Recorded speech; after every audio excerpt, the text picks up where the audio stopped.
In this video, we're going to go over counter shoulder in down the rail. This is one of the easiest ways to do a shoulder in movement.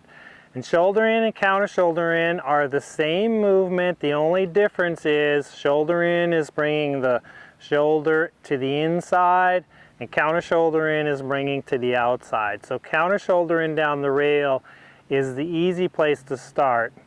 Prerequisites are, do you have your forward rhythm? Your horse is moving out nice at the walk trot, maybe you even have some canter going. And then do you have some bends and counter bends going? Because that's going to help. And more than likely in your counter bend work, your horse was already doing some counter shoulder in. So what is a counter shoulder in? It's taking the shoulder to the outside, the bend is to the outside. So the horse is bent away from the direction of travel, and you again have bend and angle. Those are the two components of a shoulder in. So if I head down the rail here, I tip my horse's nose to the rail slightly. I ask the hind to come off the rail. I do that with my outside leg here. It's the inside leg of the bend.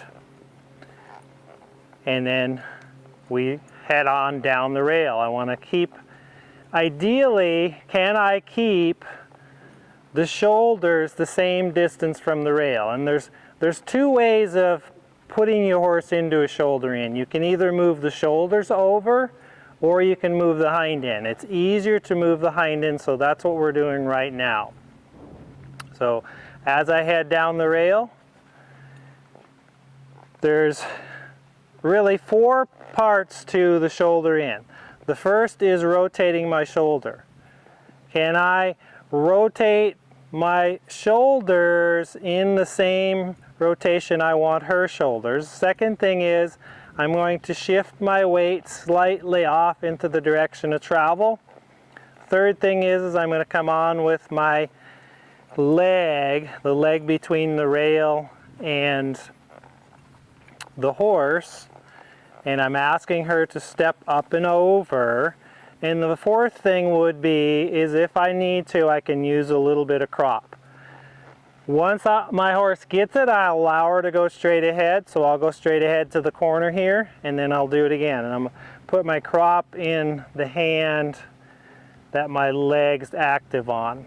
So again, the first thing I do is I rotate my shoulders. That creates the bend, tips the horse's nose.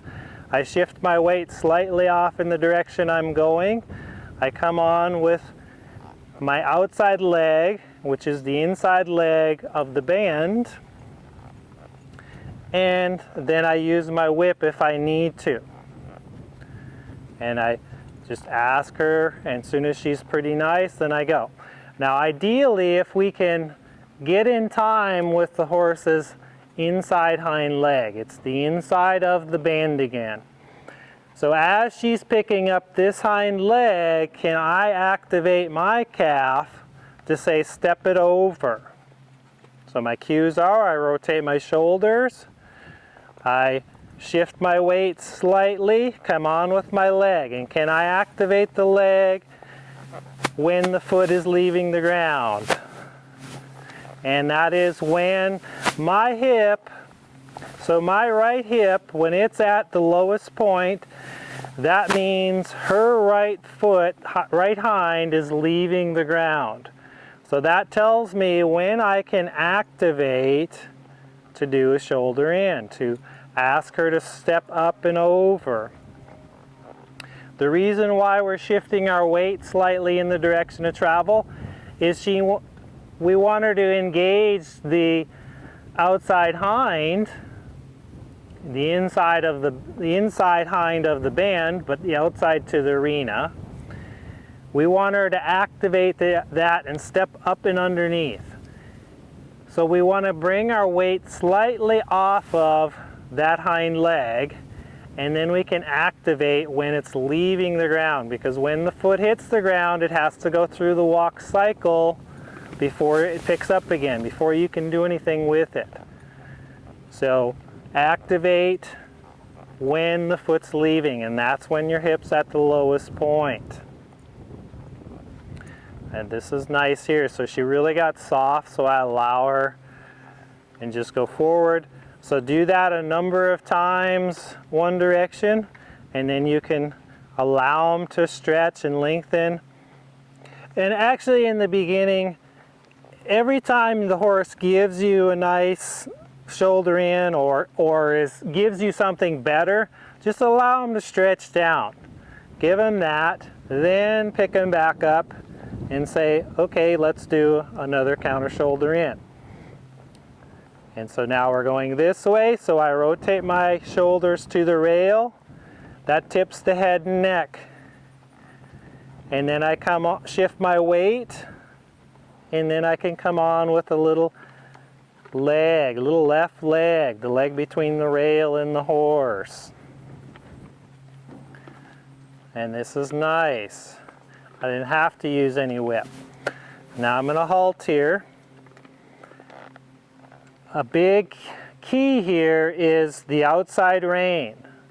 So as I'm going down here, I need to have contact with the outside rein, because if I don't, I'm going to lose this shoulder. As the horse steps up and underneath with that inside hind, if I'm not controlling this shoulder, she's just going to push it out.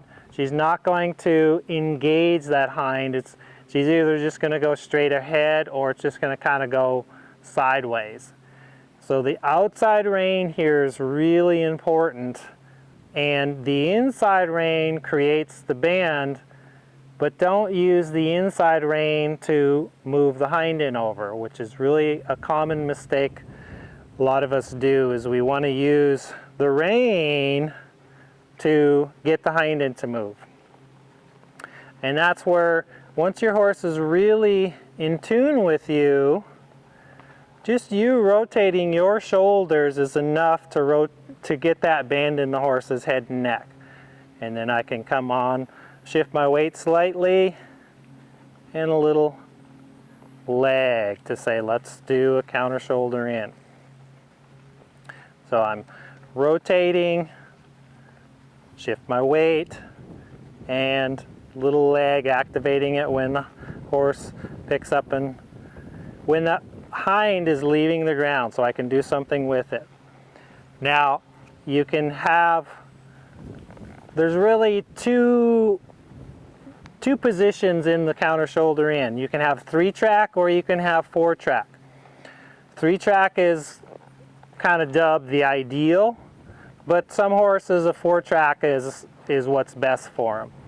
3-track is the inside front here, or the outside front to the arena, the diagonal pair, the inside hind, outside front, and then your outside hind here. And the reason I'm saying in a comparison to the bend is, the bend is this way, so the inside hind is here, but it's the outside hind to the arena, and that's why I keep saying that's the inside or outside to the bend compared to the arena, because otherwise it's going to get confusing. So your shoulder or counter shoulder in has 2 components, bend and angle. It's just to the outside. As you're taking it to the outside, a shoulder in would be taking it to the inside. And doing it down the rail here is really the easiest way to do a shoulder in. Is tipping the nose, because you have the rail to support you, taking you down.